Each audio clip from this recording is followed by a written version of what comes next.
Vamos a dar inicio a la conferencia magistral de esta sesión como parte de las actividades del Seminario Crítico de la Maestría en Gestión de la Convivencia en Escuela, Violencia, Derechos Humanos y Cultura de Paz. Continuamos con las conferencias magistrales enmarcadas en la exposición fotográfica y narrativas tituladas Soledades y Encuentros, Espacios, Tiempos de la Pandemia en la Escuela.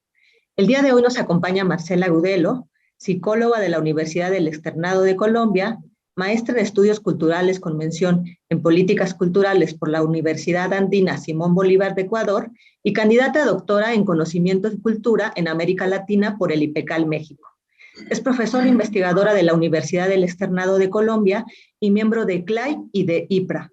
Agradecemos su participación a través de la ponencia titulada Vernos y entendernos a través de la pandemia, de la vulnerabilidad a la sanación en colectivo.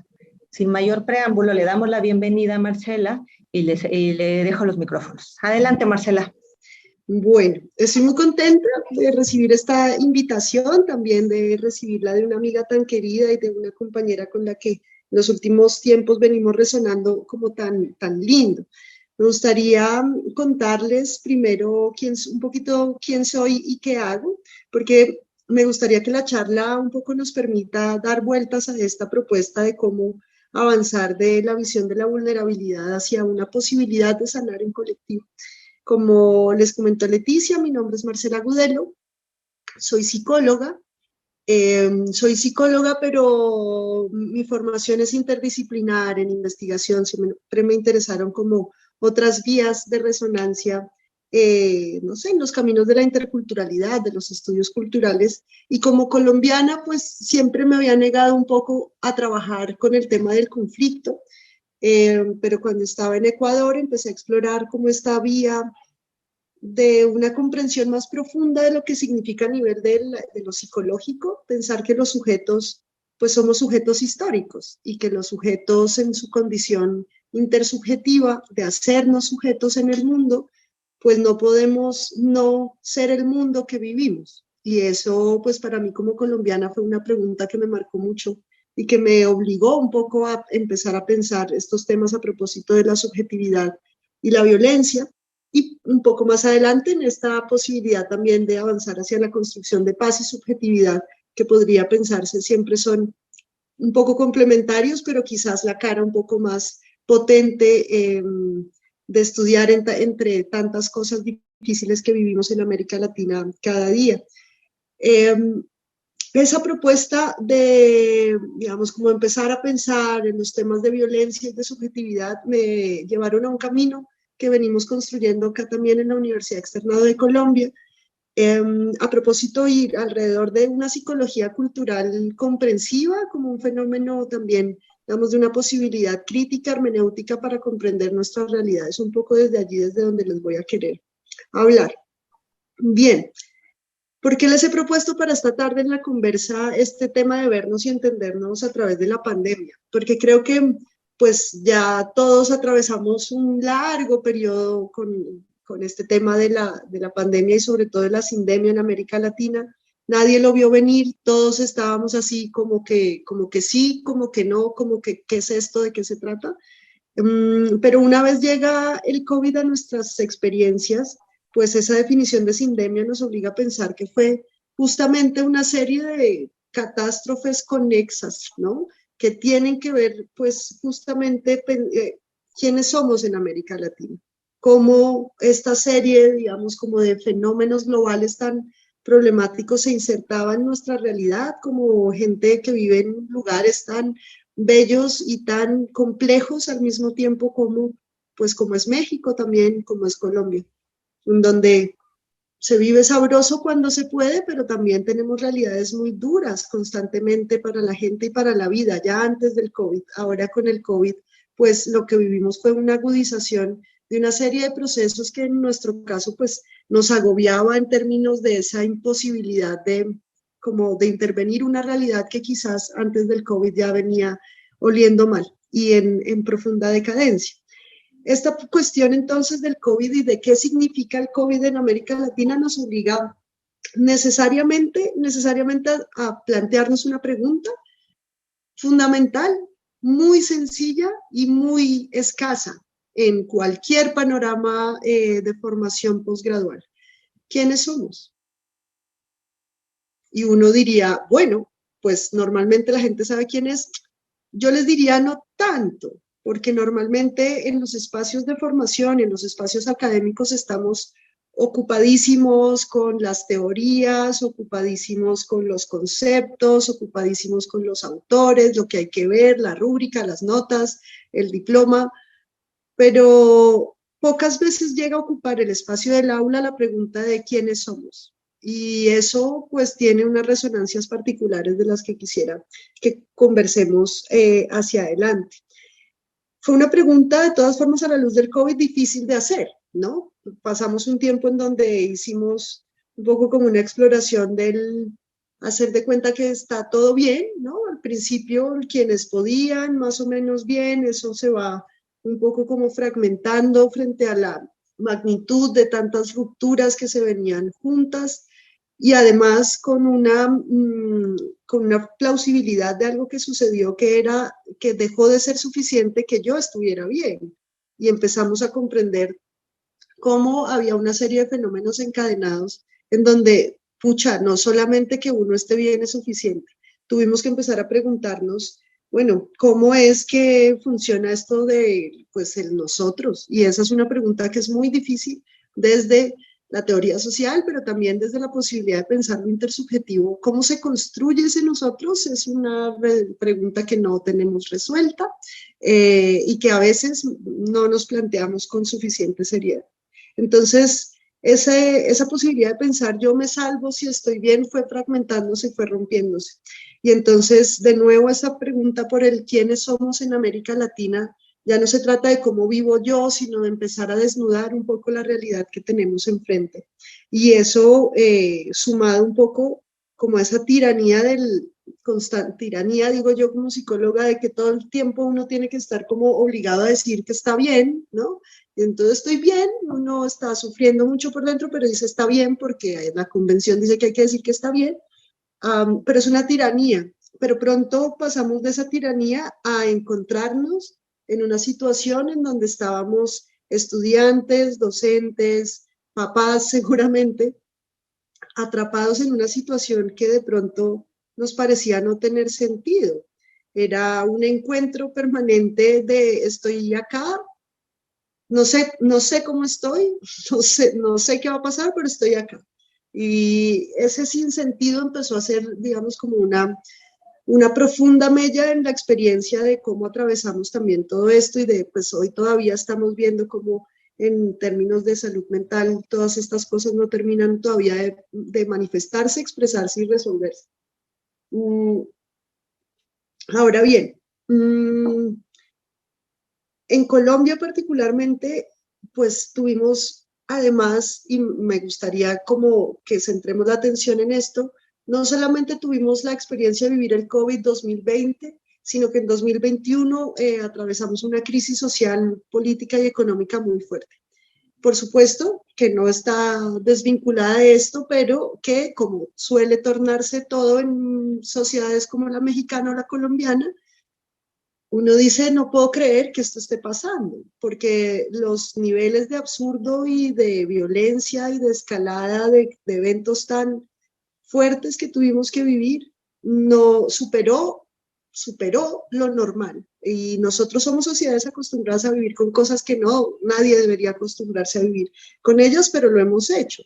Aún en ese marco, vivimos la experiencia del paro nacional. Y esto fue, quiero compartirlo con ustedes, fue tremendamente doloroso y difícil porque era un poco como en medio de ese vínculo, aunque a veces o la mayor parte del tiempo imperfecto, de quienes se conectaban de un lado y del otro de la pantalla cuando nos encontrábamos en los espacios de formación, pues el peligro se volvió no saber si la gente se iba a conectar al otro día, porque por ejemplo, en mi propio caso, en la manera como orientamos la formación, pues la invitación es a cuestionarse sobre cuál es la realidad en la que vivimos, cómo nos posicionamos frente a ella y cómo también construimos resistencias frente a lo que es injusto, a lo que es indigno, a lo que no podemos sostener, ¿verdad?, como sociedad. Y eso, aunque no necesariamente es una invitación a la movilización social, o sí, pues hacía que tuviéramos gran angustia, porque de pronto estábamos viendo estudiantes en la calle enfrentándose con nada más que su cuerpo y palos a máquinas de guerra completas. Así que las preguntas por el no sé si van a regresar estaban muy fuertes. Esa experiencia, digamos, nos sumergió en una profunda sensación de emergencia tanto como para sentirse atrapado y no poder salir. ¿Esto en virtud de qué? Esto en virtud de tener encuentros profundos donde cada día tenías que levantarte a ver en redes sociales una serie de atrocidades y a contar desaparecidos y a contar muertos, y esto empezó a hacerse invivible. Llegamos a un punto en donde esto pues era como un poco una olla a presión. ¿Por qué? Pues porque no podíamos pretender continuar con la vida normal mientras todo esto estaba sucediendo. Y eso se manifestó de distintas maneras. Los estudiantes, por ejemplo, pidieron, después de reunirse en asamblea, pidieron, bueno, ¿será que podemos, qué hacemos como universidad? ¿Cuál es nuestra posición? ¿Será que entramos en cese de actividades, en paro? Y ahí la universidad me parece que de una manera muy clara, oportuna, nos propuso, es el peor momento para cerrar. Es decir, frente a todo lo que estamos viviendo, de verdad queremos cerrar un espacio donde podamos pensar sobre lo que estamos viviendo. Y entonces lo que se decidió fue volcar las clases sobre lo que estaba sucediendo. Ya para esto teníamos semanas de, por ejemplo, tener a nuestros estudiantes con imágenes en sus perfiles que decían algo como: no me puedo concentrar mientras mi pueblo está siendo asesinado. Mensajes de este tipo, que por supuesto tenían un impacto sobre los docentes también muy fuertes, porque esto alimentando este espacio del sinsentido del que les cuento, ¿no? Perdón. Vernos a las 8 de la mañana para tener la clase esta, que sabemos que no tiene sentido, porque todo lo que está pasando fuera está súper fuera de control, pero igual estamos acá sentados a las 8 de la mañana para hacer el rol de estudiante y de profesor. Eso ahí, digamos, esa cocción de fuego lento durante tantos días, tantos meses en los que tuvimos estas zozobras, si bien nos puso en un momento en movimiento muy crítico, de otra manera también permitió salidas inesperadas. Salidas inesperadas como ¿cuáles? Salidas inesperadas como acciones colectivas dentro de los estudiantes, rotar y empezar a pensar la pregunta del cuidado como una pregunta absolutamente significativa, no solo para la vida escolar, sino para la supervivencia. ¿Estás bien? ¿Fuiste a la manifestación? ¿Llegaste? ¿Monitoreamos en conjunto? Se desarrollaron un montón de estrategias. Pero también empezamos a entender cómo necesitábamos un poco vincularnos con la realidad un poco menos a través de las redes sociales, que es difícil porque al principio cuando te lo muestran todo, pues estás ahí viéndolo todo y cada vez como que te nubla el juicio de tantas atrocidades que puedes efectivamente ver en video en un momento de caos, de profunda emergencia. Fuimos entendiendo cómo teníamos que desprendernos de lo que parecía en principio algo positivo de poder ver tanto, a cortar con esto y empezar a ver otras cosas, a ver a quienes estaban cerca y a quienes estaban haciendo parte de nuestras vidas para empezar a construir tejidos de cuidado diferentes. Una cuestión me parece fundamental y digamos como eje de lo que les quisiera plantear en este ratito. Justo ahí en este momento de desesperanza, pues de cuando te sientes hondo, metido en el hueco más hondo de los hondos, no logras ver muchas cosas. Luego, lentamente, pero en conjunto, fuimos entendiendo que la emergencia no traía una necesidad nueva, pedagógicamente hablando, sino que la necesidad que pedagógicamente estábamos trabajando todo el tiempo era la misma, pero con una intensidad diferente. ¿Qué quiero decir con esto?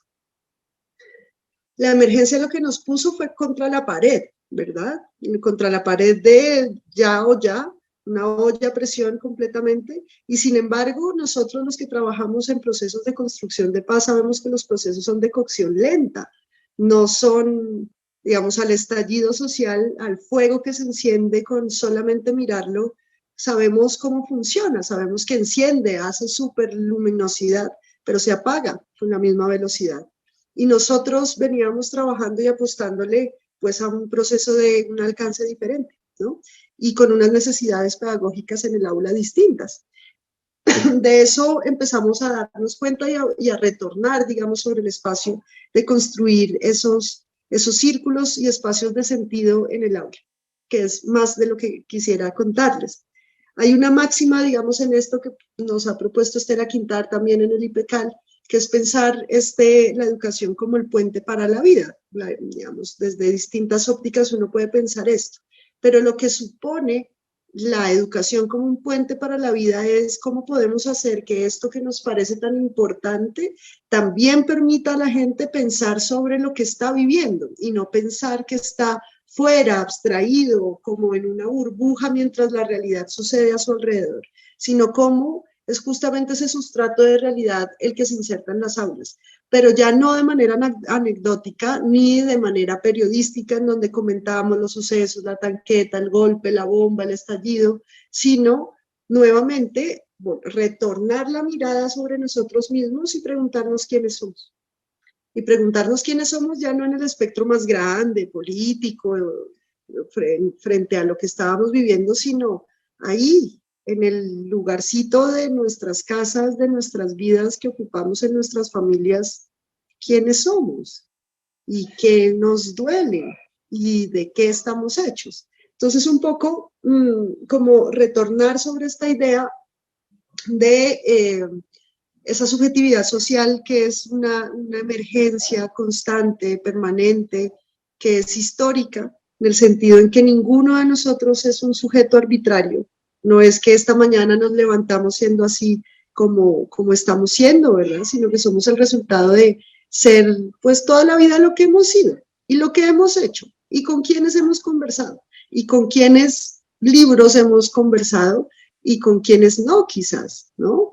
Esa posibilidad de pensar la subjetividad como una deriva y como una construcción permanente, que cada interacción, que cada momento va sumando y aportando a quienes somos. En esa medida tendríamos que pensar que somos como la última versión de nosotros mismos. Hoy no somos todo lo que seremos, pero sí que somos el resultado de todo lo que hemos venido siendo desde, desde que nacimos en estas familias en las que nacimos. ¿Eso qué supone entonces para nosotros en el trabajo del aula de esta psicología cultural que estamos trabajando? Era ciertamente trabajar todas estas cuestiones conceptuales, pero traerlas a la luz de preguntas tan sencillas como las que les proponía al principio. ¿Quién eres tú? ¿Cuáles son tus parámetros? ¿Qué es lo que te hace ser el sujeto que eres hoy? Y entonces hay que volverse sobre un escudriñamiento en donde cada uno vuelve allí sobre su propia existencia y sobre su propia historia.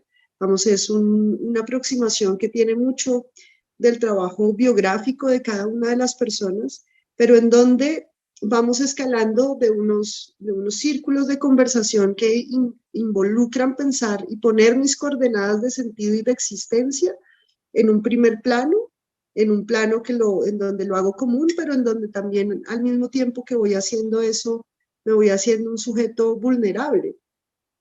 ¿Vulnerable en qué sentido? Piensen, imagínense ustedes mismos tomando la palabra a continuación para hablarnos de quiénes son ustedes y de cómo han sido sus familias, cómo se conocieron sus abuelos, por qué llegaron a la ciudad donde crecieron, por qué estudiaron en la escuela donde estudiaron, qué son ustedes para el proyecto de sus familias, qué implica pues pensar la vida como cada uno de ustedes la piensa, de dónde salieron esas ideas que ustedes tienen, cómo se construyeron y cómo se consolidaron en el tiempo. Exponerse es una clave importante, porque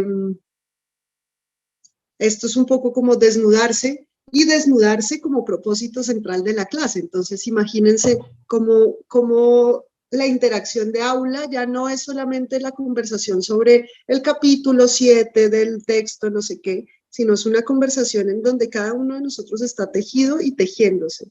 Entonces, esa vulnerabilidad, ese nivel de exposición que garantizamos que es similar, digamos, es compartido, es un círculo de confianza que vamos creando donde en cada sesión vamos encontrando que cada uno de nosotros tiene unas características que por supuesto tienen que ver con quiénes somos, pero además en un grado muy importante, pues que todos sufrimos, pero no para que todos estemos en la depre colectiva, sino para entender que a todos nos preocupa algo.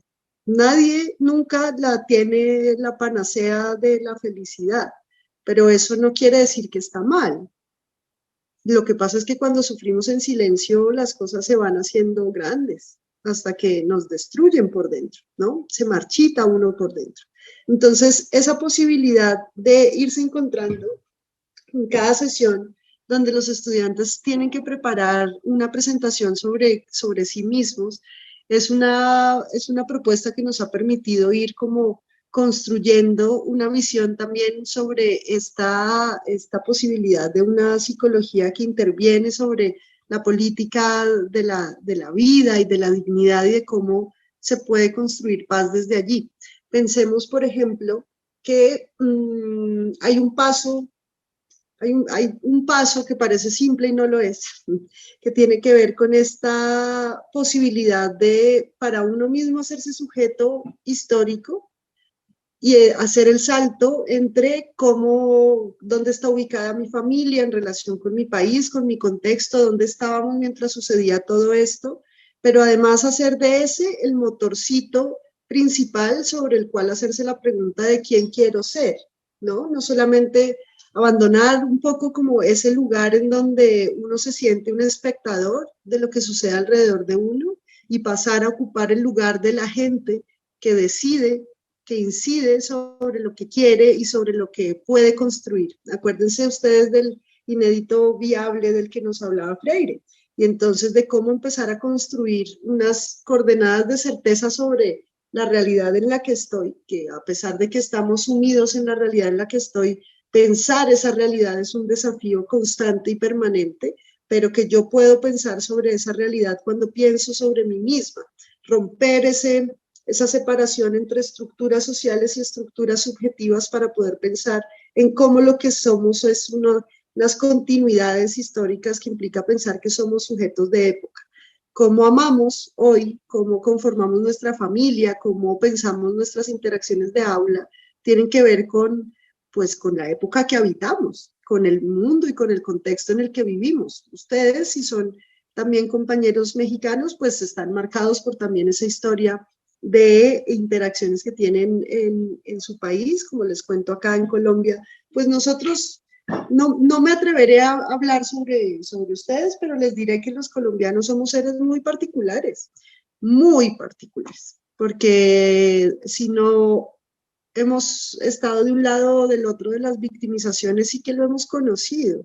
Y eso hace que nuestras subjetividades entonces sean de unos tipos particulares, de unas configuraciones que son muy sensibles y muy marcadas también por estas dinámicas tan violentas. Entonces, ese ejercicio de develar todo esto, de pensar como sustrato fundamental del aula, no como algo complementario, no como algo anecdótico, no como algo para construir el chisme sobre, pues claro, por eso es que esta persona es así, sino como sustrato fundamental de la comprensión de lo que implican los procesos subjetivos, pero también de la comprensión de lo que implica la subjetividad política como esa disposición de un sujeto frente al mundo, es de lo que estamos hablando.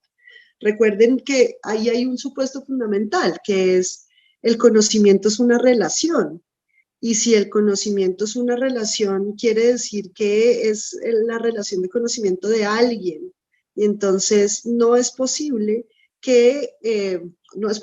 ha sido posible durante mucho tiempo expulsar la subjetividad de los procesos de formación.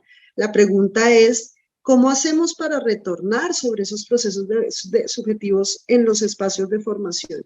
¿Cómo incluirnos a nosotros mismos como un material importante y necesario para cursar los procesos de los que hablamos y que no siempre nuestras necesidades, nuestros dolores, nuestra más íntima fibra intersubjetiva y de lazo social sea algo complementario y secundario, sino que más bien y al contrario ocupe ese lugar prioritario? Ahí hay una posibilidad de pensar entonces cómo activamos los procesos también para los sujetos como nosotros mismos, ¿verdad? ¿Qué es lo que hace que nosotros algunos demos algunos pasos hacia las preguntas más dolorosas y a veces más críticas y otros pasos a veces hacia la construcción colectiva y de solidaridad estructurante? Un principio fundamental para esto es pensar, digamos, esa vulnerabilidad de la que hablamos.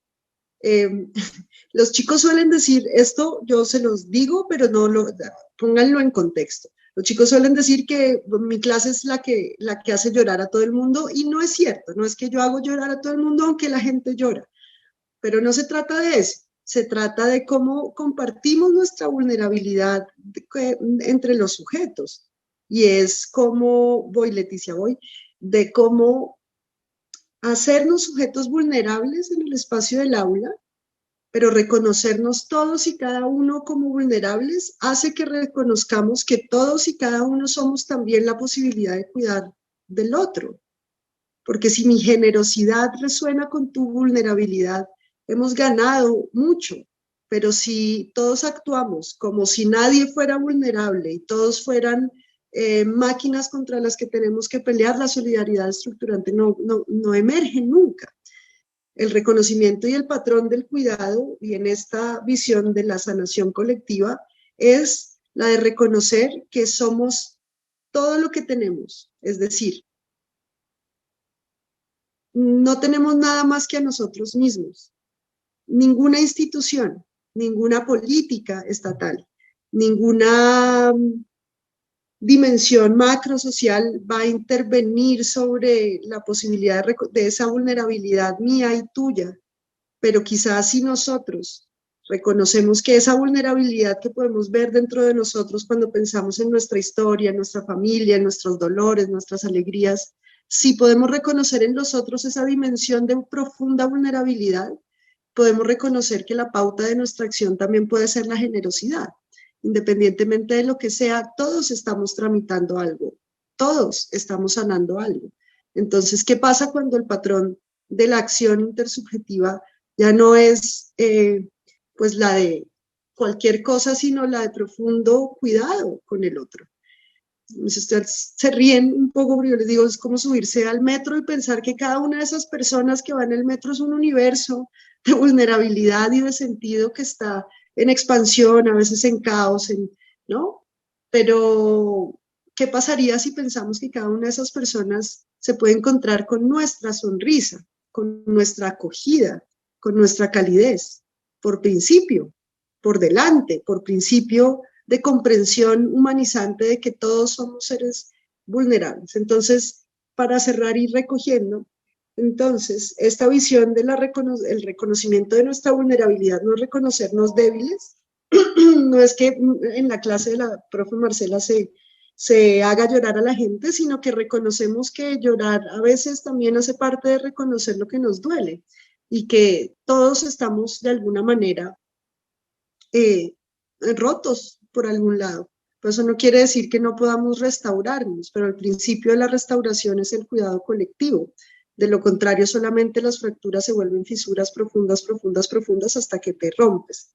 De manera que esa exposición a la vulnerabilidad, a esa profunda vulnerabilidad a la que nos expuso el COVID y la sindemia y la serie de acontecimientos que vivimos, esperamos, con ese profundo impacto que ha tenido sobre nosotros, poderle dar la vuelta para hacer ese impacto sobre la potencia y sobre el reconocimiento de esa vulnerabilidad que ya escapaba a la posibilidad de sanar cada uno en su casa para ver cómo estaba mejor y entender que solamente es en el encuentro más humanizante que se puede promover en el aula, que se puede promover el aula como espacio de protección, ¿no? De saber que si soy lo que tienen mis compañeras, nos cuidamos entre nosotros, que cuando llego al aula no es el lugar donde me siento agredido, sino el aula donde me siento acogido, donde siento que puedo hablar sobre lo que me pasa.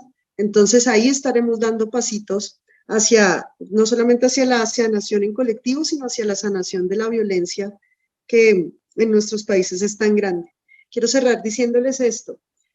Vivimos en sociedades tan desestructuradas y tan precarias, queridas, lamentablemente es así, que una sonrisa y un abrazo bien puesto te cambia la perspectiva y te cambia profundamente, porque estamos tan arraigados en ciudades y en sociedades que te violentan constantemente, que lo que hace una dosis intencionada de generosidad es fantástico. Tendríamos que hacer de esto un poquito más nuestra pauta de estar juntos. Muchas gracias por la invitación. Gracias, Marcela. Nos haces pensar en muchísimas cosas, ¿no? Sobre estos procesos reflexivos. Pues si los procesos reflexivos hacen llorar, hay que llorar, ¿verdad? Como bien dices. Y sí, cómo hay que regresar a las cosas, a lo más básico y que por ello no es lo más fácil, ¿no? Volverse a mirar uno y aparte verse dentro del colectivo, ¿no? Y el potencial que tiene esto. Pues vamos a ver si en el auditorio alguien quiere preguntar algo, nos quiere compartir algo. Sí, buenas tardes.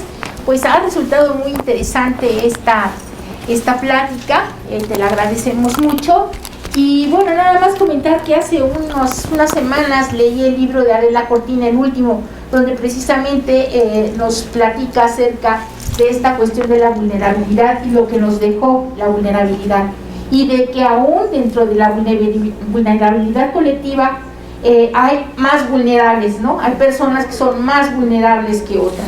Entre ellas, por ejemplo, el caso de las personas adultas mayores, que pues es una escalada que ya se nos dejó venir mundialmente y que bueno, pues en Europa ya lo han estado viviendo y en América Latina estamos ya entrando en esa inversión de la pirámide demográfica y bueno, pues sí tenemos que prepararnos para poder afrontarla de la mejor manera posible para vivencia de todos, ¿no? Entonces, bueno, resulta realmente conmovedor esto que tú ahora nos estás señalando y yo creo que tendríamos que estar trabajando ya con las generaciones más jóvenes, porque bueno, de repente para los más jóvenes la visión es de que pues tienen una vida casi eterna por delante y bueno, hacerles ver que no es así, creo que es importante después de todo, ¿no? Gracias. Yo creo, a ver, mi mejor amiga tiene esta manera de entender esto que propones. Mi mejor amiga tenemos más o menos la misma edad, estamos alrededor de los 40 años, pero ella tiene fibromialgia. Entonces, desde hace unos años viene con un proceso en donde, bueno, cada vez algunas cosas cuestan más, pero ella ha encontrado una forma, digamos, de reflexionar sobre esta experiencia. Ella lo propone de una manera que me parece bellísima, que es que todos somos prediscapacitados. Y reconocernos como prediscapacitados quiere decir que nuestros niveles de vulnerabilidad van aumentando con el tiempo, pero la completa capacidad no existe, es una ilusión. Es una ilusión en favor del capital también, porque implica cuerpos capaces para trabajar y no cuerpos frágiles para cuidar.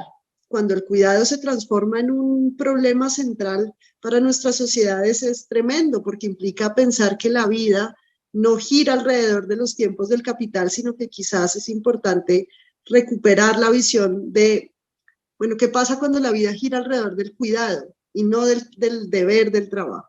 Y esto a nivel de nuestras familias, de nuestros niños, de nosotros mismos. O sea, ahí las preguntas se transforman de una manera importante. Creo que una de las cosas que aprendimos muy fuertemente con Lucía, estuvimos trabajando en esta iniciativa tan linda de una nueva normalidad, y era, bueno, a ver, cuando llegó la pandemia y todo estaba terrible, la gente, todo el mundo quería volver a la normalidad de antes, y empezamos a cuestionar, bueno, pero ¿y cuál es el afán de a qué es lo que queremos volver? O sea, ¿cuál es la vida que queremos cuidar? ¿Cuál es la vida que nos afana tan tremendamente que se vaya si estamos viviendo mal? Es decir, vivimos exhaustos, cansados, en sociedades profundamente injustas. Entonces, fue también una oportunidad para pensar sobre eso más pequeño, de cuál es la vida que vivo. Eso en el nivel pequeñito de cómo me siento, cómo interactúo, cómo puedo entender qué es eso que me está pasando cada segundo. Y eso tiene que ver con la comprensión, pues, de esa vulnerabilidad y de cómo nos acompañamos en este tránsito que llamamos vida. Muchas gracias, Marcela. Pues mira, tenemos, como mencionaba al principio, esto es parte de una exposición, parte de una exposición fotográfica sobre la pandemia en la escuela. Te agradecemos mucho la participación, Marcela. Ha sido muy enriquecedor escucharte y estoy segura que mucho de lo que nos dices aquí se queda para la reflexión para los estudiantes de la maestría que están desarrollando sus investigaciones en escuelas y que estamos reflexionando en torno a esto que nos dices, ¿no? Regresar a una nueva normalidad, ¿bajo qué condiciones? ¿Qué recuperamos de la experiencia que tuvimos durante la pandemia, ¿no? Entonces, te agradecemos mucho. Muchas gracias a todos los del auditorio también. Muchas gracias. Educar para transformar.